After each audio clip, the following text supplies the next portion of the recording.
Hold up. Hey guys, it is Tristan with Nerdut's Newsstand, and there is a lot of news going around about who will be the new Batman writer. There is a lot of speculation going around also. I did a video on this previously when people were wondering if it just might be Brian Michael Bendis. So I said, basically looking at it in a negative light, let's talk about who it could be. Let's talk about who it would be awesome to be. And I kind of have some idea as to where they're going with this. And I'm going to give you a few of my ideas who it might be. Now, there is a real chance that it will be Brian Michael Bendis taking over that Batman line. And there are people that know, Perch, why don't you just spill the beans? Just saying. Anyways, yes, it could be Bendis. I'm hoping it's not. But I want to talk about who I hope it is and who it could likely be. So I have 5 writers, and I want to talk about them all. But if you are new to the channel and enjoy this type of content, make sure you hit like and subscribe and comment. All that fun YouTuber stuff. Let's talk about it. Dan Watters. Yes, my first person I would love to see this be is Dan Watters. I really enjoy his writing, and one just criminally underrated title at DC right now is Arkham Order of the World. I did review the first issue, but when the second issue hit, I knew this series was going to be fantastic. I also love a lot of his work with Lucifer, so I didn't even put 2 and 2 together until I was trying to pick this list, and I'm like, oh my god, I know exactly who he is. He also does Homesick Pilots, which I've never checked out, but now I kind of want to. I kind of want to. But he does a fantastic job. That title should be talked about more. It's very psychological horror-esque. It is very I love getting into the mind of people or the mind of these criminals. And it's fascinating to me. And he's doing a great job of doing just that, bringing Azrael back as a villain. I think, or it's all a ruse. I'm not sure. We'll have to wait and see, but I would love to see him take over the Batman title. I would love to see what he could do in the horror aspect that my next pick has done with the detective title, and that is Mariko Tamaki. If you are reading Batman and detective comics right now, you will most likely know, even though it is subjective, that Mariko Tamaki's detective comics has been actually much better than James Tynion's Batman.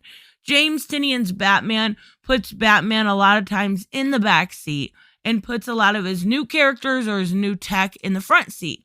Whereas Mariko Tamaki brings it back down to Batman, brings that horror-esque beauty to Gotham City with the new villains, all right? Like Hugh Vile. He's brand new, but he was just the villain. He didn't take front and center over Batman.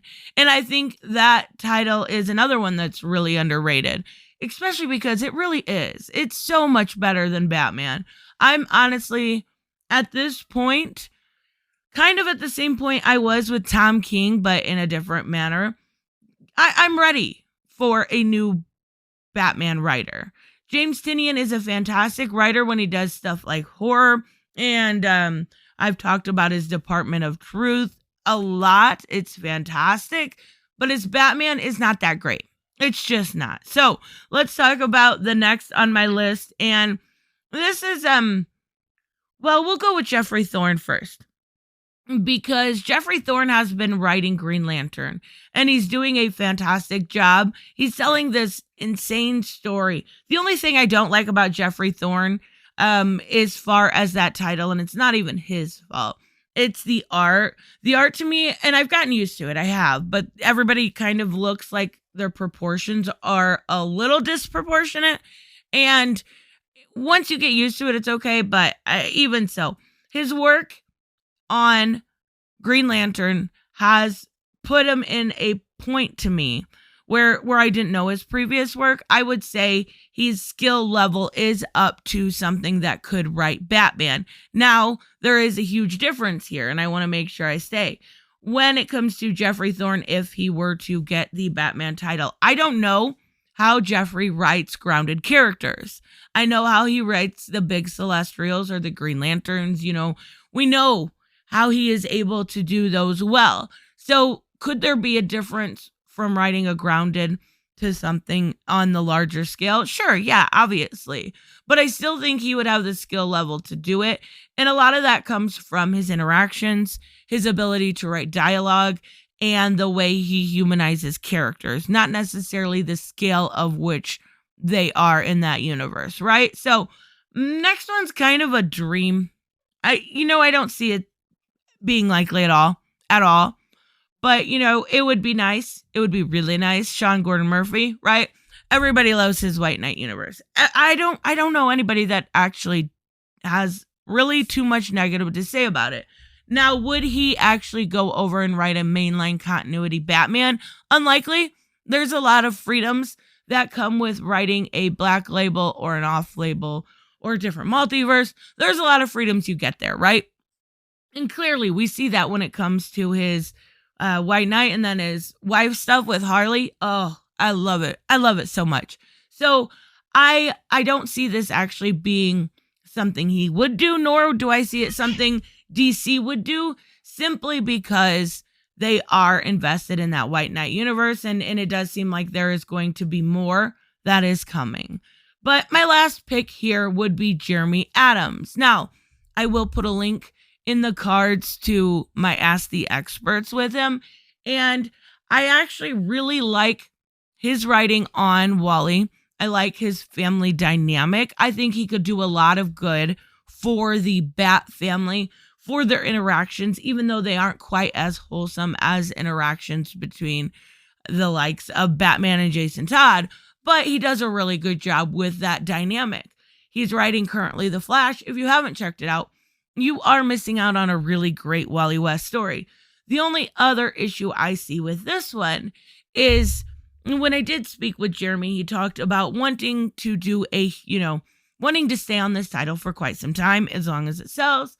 And not only that, but doing more of a Flash family, like we have with the Bat family. So could I see him actually doing something with the Bat family? No, I think his heart belongs with the Flash family. Would I love it myself, the selfish person inside of me? Yeah. Oh my God, yeah.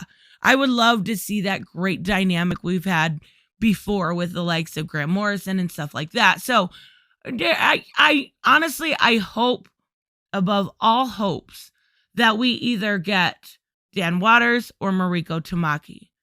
Those are the two off of this list that I see being most likely. And even above all else, Dan Watters probably isn't in the cards. So after Williamson leaves, my guess is it's going to be either Bendis or Mariko Tamaki. So just, there's a lot of great names on this list. There really is. There's a lot of really creative, really great writers on this list. But when it comes down to the reality of the situation, let's just hope it's Mariko Tamaki. Let's just hope she is so fantastic of a Bat writer that I don't want to see this woman go anywhere. So anyways, let me know who you would like to see on the Batman title. Let me know who you would like to see. And I'm talking, of course, after Joshua Williamson's 4 issues that he's doing, because I would personally love to see Williamson stay on. I absolutely would. With Mariko on Detective, perfect dream team. But that is not in the cards. So let me know who you would like to see in the Bat title, continuing after we see the whole Abyss line with Joshua Williamson. And, maybe you'll have a different idea. Maybe you hate all the writers that I love.